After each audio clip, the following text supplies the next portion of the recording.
সারা পশ্চিম বাংলার অর্ধেক লোক জেনে গেছে ওরা নিমাই চাঁদের কথা শোনেননি না, প্রথম শুনছেন।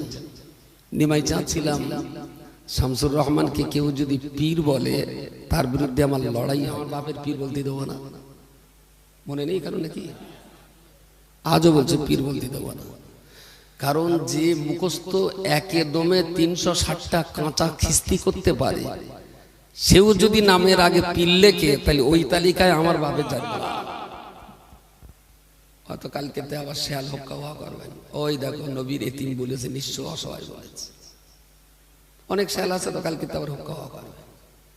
খারাপ হলো একটা মানুষ দোষে গুণে বেড়ে ওঠে, কিন্তু যখন কোনো মানুষ দোষ করে, দোষকে অনেকেই খারাপ বলার পরেও অনেকে দোষী মানুষকে সাপোর্টও করে। আবার যখন কোনো গুণীজন ব্যক্তি ভালো কাজ করেন, ভালো কাজের স্বীকৃতি দেওয়ার মানুষও যেমন থাকে, ভালো কাজের ভেটো দেওয়ার মানুষও সমাজে কিছু থাকে। সব কিছু মিলিয়ে বলতে হবে অত্যন্ত গরিব পরিবার থেকে উঠে আসা, খুব গরিব পরিবার থেকে উঠে আসা একটা গরিবের সন্তান, বাপ হারা, দাদিমা বেঁচে ছিলেন, লালন পালন করতেন। কিছুকাল পরের বাড়িতে আব্বাজি মেন্দারি কেটা কাজও করেছেন। মরহুম মগফুর কবি আলহাজ আব্দুল নাইম সাহেব, তিনি আব্বাকে নিয়ে মাদ্রাসায় ভর্তি করে দিয়েছিলেন। যারা বলে, আমি খুব বেশি তাদের খারাপ বলি না, আর সবাই আপনারা জানেন, সারা পশ্চিম বাংলার অর্ধেক লোক জেনে গেছে ওরা নিমাই চাঁদের কথা শোনেননি না, প্রথম শুনছেন। নিমাই চাঁদ শোনেননি? এতে কাপে আছে শুনেছেন? আজকের থেকে এটাও বলে দেবেন যে ওরা শুধু নিমাই চাঁদের কথা না, ওরা মেন্দারেরও ছেলে। আমার বাপ মেন্দারি করতেন, এটাও বলে দিতে পারে। আব্বাকে চাষির জীবনে এমন কোনো কাজ নেই যে কাজটা আব্বা পারতেন না। চাষির বংশের ছেলে হিসাবে গর্বিত, তিনি চাষাবাদই করতেন। তবে এটা আমার গর্বের বিষয় যে মাঠে, আমাদের মাঠের একটা পুকুর আছে, পুকুরটার নামই হলো মাঠের পুকুর। ওই পুকুরে আব্বা পাট ধুচ্ছেন, আর পাট পাকারি ছোট বয়সে আমরা বইতাম। তো আমি খুব পরখ করেই দেখতাম আব্বা পানিতে, কোমর পানিতে লেবে পাট ধোয়া কাজ করতেন, আর জবান দিয়ে কোরআন তেলাওয়াত করতেন। সুবহানাল্লাহ। আমি এই শিক্ষাটুকু আপনাদের নিতে বলছি। ধার্মিক হতে গেলে বড় লোক হতে হয় না, ধার্মিক হতে গেলে দেখতে শুনতে ভালো হওয়া লাগে না, ভালো হতে গেলে বিরাট কোটি টাকার মালিক হতে হয় না। আল্লাহ ওয়ালা হওয়ার জন্য একটা ভালো ইচ্ছা শক্তি থাকার প্রয়োজন হয়। শুধু ইচ্ছাটা যদি ভিতরে থাকে, পাটের অলে পাট ধুতে ধুতেও কোরআন তেলাওয়াত করা যায়। এমন কোন দিন আমার এই জীবনে, যতদিন আব্বাকে দেখে এসেছি খুব কাছ থেকে, ধরুন আমি এখানে ঘর করেছি তো বোধহয় বছর আসতে হলো, তারপরে আব্বা আমরা সব একসঙ্গে থাকতাম। আগে মুফতি সাহেব এখানে ঘর করেন, তারপরে আমি করি। তো বলা যেতে পারে জীবনের টানা 40টা বছর একই ভিটে তো থেকেছি। হয়তো পড়াশোনার জীবনে বাইরে থাকতাম, কাছ থেকে তো দেখেছি। আমার মনে হয় পশ্চিমবঙ্গের কেউ বলতে পারবে না যে শামসুর রহমানের একদিনের ফজরের নামাজ ঘুমের ঘরে কাজা হয়েছে।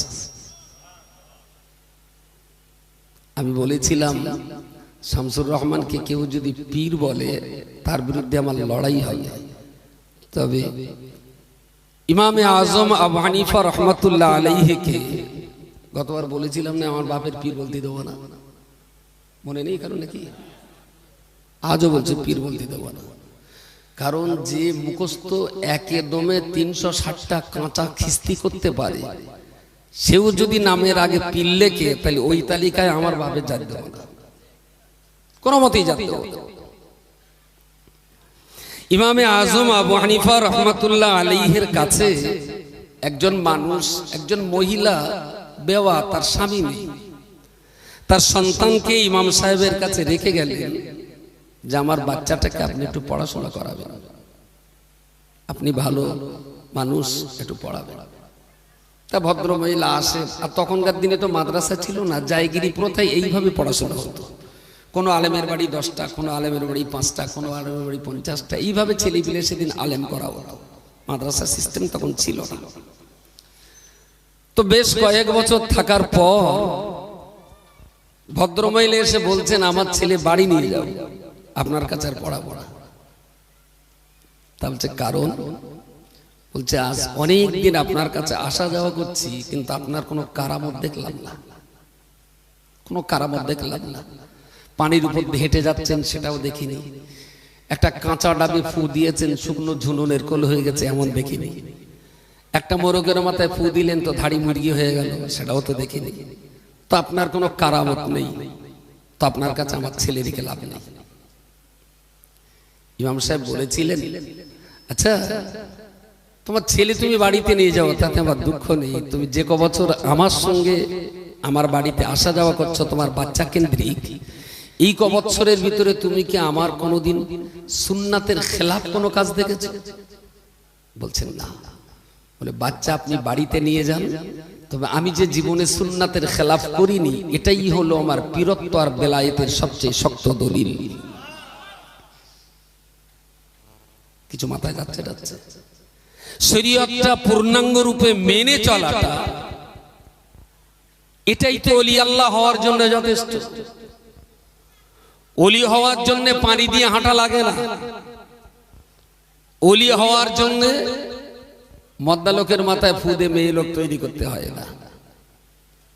নবীদের জন্য মুজিজা শর্ত। কেউ যদি বলে আমি নবী, তাহলে তার কাছে আমি চাইতেই পারি যে তুমি যে নবী তোমার মুজিজা দেখাও। কিন্তু নবীর কাছে মুজিজা চাইতেই পারি, কারণ মুজিজা ছাড়া নবী হতেই পারে না। কিন্তু কোন ওলি হওয়ার জন্য কারামত শর্ত নয়, ওলি হওয়ার জন্য কারামত শর্ত নয়। আল্লাহর ওলি হওয়ার জন্য শর্ত হলো শরীয়তটাকে পূর্ণ মাত্রায় মেনে চলা। জোরে সোরে বলুন সুবহানাল্লাহ। নামাজের আগে মেসক না পাওয়ার কারণে আব্বাকে অনেক দিন বকতে দেখেছি মাকে, আমার মেসক কোথায় গেল? যতক্ষণ মেসক না পেয়েছেন ততক্ষণ বন্যা নিয়ে বসে রয়েছেন। আর ওনার স্বভাব ছিল এক হাতে লোটা পানি নেবেন, ডান হাতে মেসক নেবেন, মাথায় গামছাটা দেবেন কান্ডা ব্যাট দিয়ে, মাথাটা ঢেকে নিয়ে ডান হাতে মেসক বাম হাতে লোটা ইস্তেঞ্জায় যাবেন। বিনা মেসওয়াকে ওযু করতে দেখিনি কখনো। মাঠে এমন কোনো কাজ নেই যে আব্বা করতে জানতেন না বা করতেন না, আমার জানা নেই, সব কাজ করতেন। কিন্তু জীবনে কোনোদিন কোনো চাষের নাঙল দেওয়া থেকে নিয়ে পার ধোয়া পর্যন্ত কোনো কাজে কোনোদিন আব্বাকে হাঁটুর উপরে কাপড় পরতে দেখিনি। সুবহানাল্লাহ, কখনো দেখিনি। যত কাজ করেছে হাঁটুর নিচে কাপড় থাকতো, কাপড় গুটিয়ে নিতেন, কিন্তু হাঁটুর উপরে উঠতো না। নাঙল চষেছেন কিন্তু সেই অবস্থায়। আমি আবার বলছি, আল্লাহওয়ালা হওয়ার জন্য কোটিপতি হওয়া লাগে না। প্রচন্ড কাজের চাপে হয়তো একাধবার সেটা আমার নজরে পড়েছে, এমনই কাজ যে ফেলে আসার সময় নেই। বাড়িতে গেলাম, মাঠে গেলাম, মা বললেন গেলাম, যে দেখলাম আব্বা গামছাটা মাথায় দিয়ে মাঠের আলি টানা রোদ্রে জোহরের নামাজ আদায় করেছেন। সুবহানাল্লাহ, জোহরের নামাজ পড়েছে, নামাজের পরে আবার কাজ করেছে, কাজ করে এসে 2:30, 3টে, 4টে বেজেছে, গোসল করে খাওয়া দাওয়া করে আবার আসর করেছে, নামাজ কাজা করতে দেখিনি। তো আল্লাহর ওলি হওয়ার জন্য শরীয়তটা পূর্ণ মাত্রায় মেনে চলাই যথেষ্ট। আকাশ দিয়ে উঠতে হয় না, আর পানি দিয়ে হাঁটতে হয় না, কখনোই হাঁটতে হয় না। তো খুব কাছ থেকে যে জিনিসগুলো দেখেছি আমি কোনোদিন শুনিনি, আজকে এখানে বলছিল বাকিবিল্লাহ, আমারও শুনে খুব আশ্চর্য লেগেছে, খুব আশ্চর্য লেগেছে।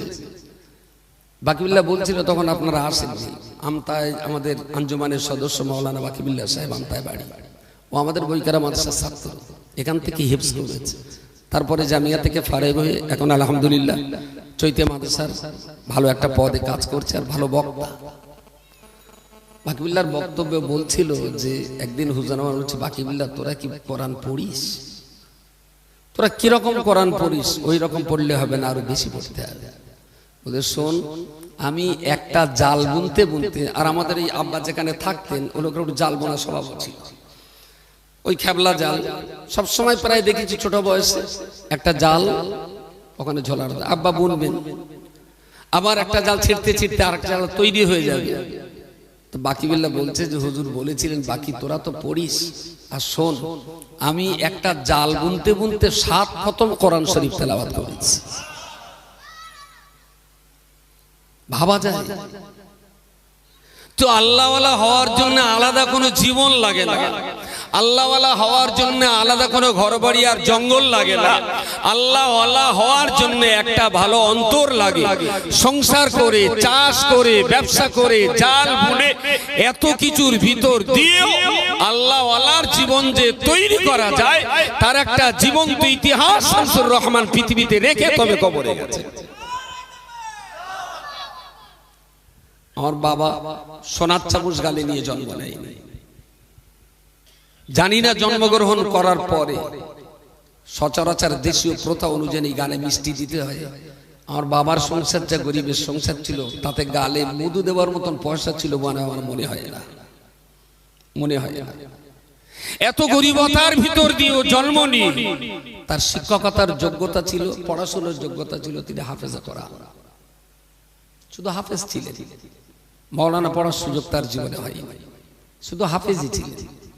কিন্তু আমার বাড়িতে এখনো যাবেন, আব্বা যে জায়গাটায় শুতেন, আমাদের এই পুরনো বাড়ি, ছোট একটা আলমারি আছে, ওই আলমারিতে ঠাঁসা বসিরাট হুজুরের কেতাব, আর কেতাবগুলো আন্ডারলাইন করা, কত পৃষ্ঠায় চিহ্নিত দেওয়া, গুরুত্বপূর্ণ জায়গায় উনি চিহ্নিত দিয়ে রাখতেন। কেতাবগুলো আজও সেইভাবে মুফতি সাহেব সযত্নে রেখে দিয়েছেন, দেখবেন। কেতাবগুলো একেবারেই কি বলবো তেলা পোকার মতো করে মনে হয়, প্রত্যেকটা পৃষ্ঠা খুঁটিয়ে খুঁটিয়ে তিনি পড়তেন।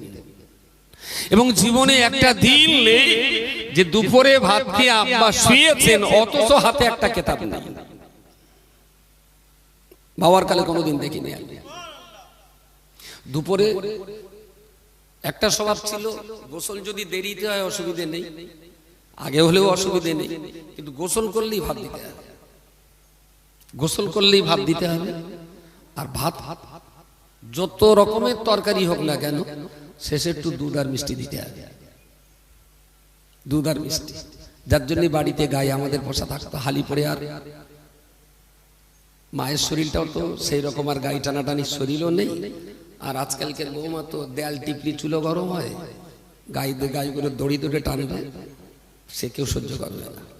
তা নইলে আমি বাচ্চা বয়স থেকে আমাদের বাড়িতে গাই গরু দেখে এসেছি, গাই গরু। দুধ খাওয়া আবার খুব একটা নেশা ছিল, দুধ ছাড়া তিনি ভাত খেতেন না। খাবার শেষে একটু দুধ চাই, যে কোনো একটু মিষ্টি, সে গুড় হোক, বাতাসা হোক, চিনি হোক, একটু মিষ্টি একটু দুধ সর্বশেষ তার দিতেই হবে। আর খাওয়ার গোসল করলেই ভাত দিতে হবে, তাতে যদি তরকারি একরকম হয় তো তাই দিয়ে দিতে হবে। গোসল করার পরই নামাজ পড়ে ভাত খাবেন আর ভাত খেয়ে শুয়ে পড়বেন। তো সচরাচর যখন বাড়িতে থাকতাম আবার ওই গ্লাসটা ভাতের প্লেটটা দিতে হতো, দিতাম। তো জীবনে যতবার দেখেছি খেয়ে দিয়ে নামাজ পড়বেন, নামাজ পড়ে খাবেন, খেয়ে দিয়ে শুয়ে পড়বেন, তো চিতই শুয়ে হাতে একটা বই লাগবে। বই ছাড়া আমার বাপকে জীবনে কোনোদিন আমি দুপুরে শুতে দেখিনি, রেকর্ড মনে পড়ে। যদি আপনি রহমানিয়া স্মৃতি সমাবেশে এসে, রহমানিয়া স্মৃতি সমাবেশে এসে যদি এখান থেকে কিছু না নিয়ে যেতে পারেন তাহলে তাবারুকটাই আপনার সম্বল। আপনি সন্ধ্যাবেলা এসেছেন কেন, রাত 11টায় না আসে? আপনার তো সন্ধ্যা থেকে এখানে আসার কোনো দরকার নেই। আপনার সম্বল যদি তাবাররুক হয় তাহলে 11টায় এসে আপনি একগাল খেয়ে চলে যাবেন, কোনো অসুবিধা নেই তো। আর সেই সন্ধ্যা থেকে এখানে বসে রয়েছেন মানে এখান থেকে কিছু নিয়ে যেতে হবে আপনার। সেই নিয়ে যাওয়াটা কি? জীবনে কোনোদিন আমার চোখে পড়েনি যে আমিও বাড়িতে, আব্বাও বাড়িতে আব্বা ফজরের নামাজ পড়েছে কিন্তু কোরআন শরীফ তেলাওয়াত না করে অভাব অনটনের হাজার অভাব অনটনের জাঁতা কোলে আষ্টে পৃষ্ঠে বাঁধা থাকার পরেও ফজর বাদ দুপাঁচ পারা কোরআন তেলাওয়াত না করে আব্বা কোনোদিন বাড়ি থেকে নিজে কাজে নামে না। যদি রহমানিয়া স্মৃতি সমাবেশ থেকে কিছু নিয়ে যেতে হয়, আপনাকেও তৈরি করতে হবে যে ফজরের নামাজ পড়ে 5 মিনিটের কোরআনটা পড়ে তবে অন্য কাজে হাত দেব। পারবেন? খুব কঠিন কাজ বললাম নাকি? আল্লাহওয়ালা হওয়ার জন্য আলাদা জীবন লাগে না, টাকা লাগে না, শুধু একটু ইচ্ছা লাগে, শুধু একটু ইচ্ছা শক্তি লাগে, আর কিছু লাগে না। প্রিয় নবী মুহাম্মদুর রাসূলুল্লাহ সাল্লাল্লাহু আলাইহি ওয়াসাল্লাম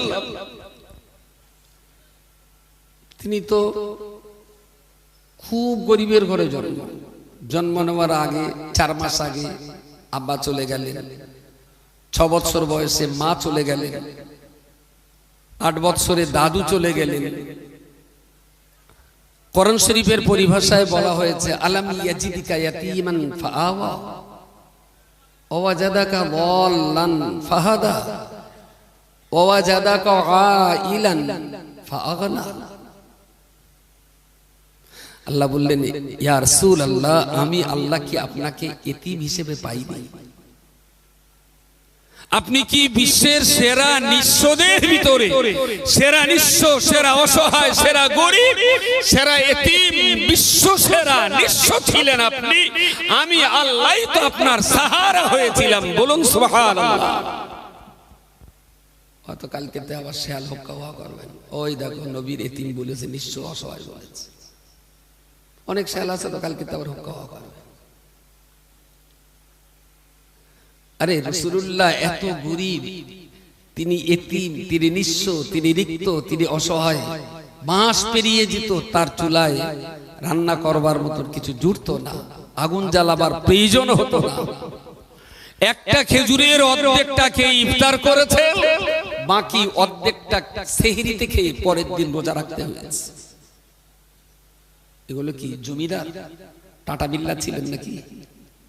তো এত গরিবতার ভিতর দিয়েও নবী প্রিয় রাসূল সাল্লাল্লাহু আলাইহি ওয়াসাল্লাম তিনি শুধু মুসলমানের দায়িত্ব পালন করেননি, মুসলমানের দায়িত্বের সাথে সাথে রিসালাত এবং নবুয়তের পূর্ণ দায়িত্ব তিনি পালন করেছেন। জোরে বলুন সুবহানাল্লাহ। আমি বারবার ইসলাম কিন্তু গরিবতার ভিতর থেকে উঠে এসেছে, অত্যন্ত গরিবতার ভিতর থেকে উঠে এসেছে। আজকে আমরা খাবার কষ্ট নেই, আমাদের পড়ার কষ্ট নেই, মাখার কষ্ট নেই, গাড়ি চেপে বেড়াচ্ছি, খুব সুখে, খুব খুব খুব জমিদারি হালাতে কাল কাটাচ্ছি। কিন্তু চোখ বন্ধ করলেই যখন পিছনের ইতিহাসটা দেখি না, চোখ বন্ধ করলে সব যখন মনে হয়, তখন এটাও মনে হয় যে এই অবস্থা চিরকাল কাটবে না। আবার আমার ছেলে পিলে না রে তার ছেলে পিলেদের আবার একটা সেই গরিবতার জায়গায় ফিরতে হতে পারে, অসম্ভব মোটেই নয়। আল্লাহ কাউকে অর্থ দিয়ে দেখেন যে দিনের উপরে থাকে কিনা, আবার আল্লাহ কাউকে অর্থ কেড়ে নিয়ে থাকেন দেখেন সে দিনের উপরে ঠিক থাকে কিনা। শুধু আপনাদের কাছে দোয়া এটা, আব্বা অত্যন্ত গরিবতার সঙ্গে জীবন যাপন করেছেন, খুব গরিবতার সঙ্গে। বোধহয় 4 বছর আগ পর্যন্ত তিনি মার্কেট ঘুরে ঘুরে বাজার করেছেন, 3-4 বছর আগ পর্যন্ত। মুফতি সাহেব একটু বকাবকি করলে তাই বোধহয় একটু কম হয় যে আপনি এখনো কেন হাটে যান, ও কেউ না কেউ করবে। তবু আব্দুল মুকিত বাজার করবে, তবে মুকিতের পেছনে আব্বাকে নিয়ে যেতে হবে। আলু যদি 5 টাকা বলে সেটাও চেষ্টা করেন 4 আনা পয়সা কম হয় কিনা। বাদুড়িয়া হাটের দোকানদার যারা তারা জানে, সেটাও চেষ্টা করেন। তো যেহেতু গরিবের সংসার, আরে আব্বা আমি ছোট বয়সে দেখেছি যেটা, সেটা তো অস্বীকার করলে হবে না। ধান কিনে দেবেন, ভোরবেলা উঠে মা সেদ্ধ করবেন, সেই ধান সারাদিন শুকোবে, বিকেল হবে আব্বা সেই ধান বস্তা করে নিয়ে ভাঙাতে যাবেন, সন্ধ্যার পরে সেই চাল বাড়ি আসবে কি সন্ধ্যার আগে, মা সেই কুড়ো আর চাল ধান একসঙ্গে ঝেড়ে দেবেন, আব্বা চালগুলো নিয়ে বাদুড়ে হাটে বিক্রি করবেন, করে আবার পরের দিনের জন্য ধান কিনে বাড়ি আনবেন। না হলে কোনো কোথাও দাওয়াত থাকলে সেখানে দাওয়াতে যাবেন, সকালে আবার মাটি অথবা বাদুড়িয়া থেকে ধান কিনে আনবেন। এই তো ছিল আমাদের সংসারের অর্থনৈতিক পরিকাঠামোর শুভ সূচনা, শুভ সূচনা। আর সেই সঙ্গে সঙ্গে আমরা একে একে পড়াশোনা করতে করতে এই স্কুলে, এই মসজিদের পাশে স্কুল, এই স্কুলে পড়েছি, ক্লাস 3-4 পাস করেছি, একে একে মাদ্রাসায়। মুফতি সাহেব 4 পাস করলেন, আব্বা তাকে দিলেন টোনা মাদ্রাসায়। আমি 4 পাস করলাম, আব্বা তুলে দিলেন চৈতে মাদ্রাসায়। সেজো ভাইটা 4 পাস করলো, তাকে আবার দেওয়া হলো মাদ্রাসায়। তার মানে যে একটু হাতের কাজ করার মতো নয় সে তখন বেরিয়ে যায়। তাহলে আব্বার যে অভাব, সেটা যে কষ্ট খাটাখাটনি থেকেই গেল। আমরা কেউ কিন্তু আব্বার হাতের কাজে লাগে না, কখনো কাজে লাগে না। বাবা ইচ্ছা যদি করতেন তাহলে আমাদের কয় ভাইয়ের যদি সেলাই কাজে লাগিয়ে দিতেন না, তাহলে আমার বাপের অর্থনৈতিক পরিকাঠামোর এত অভাব থাকতো না, থাকতো না।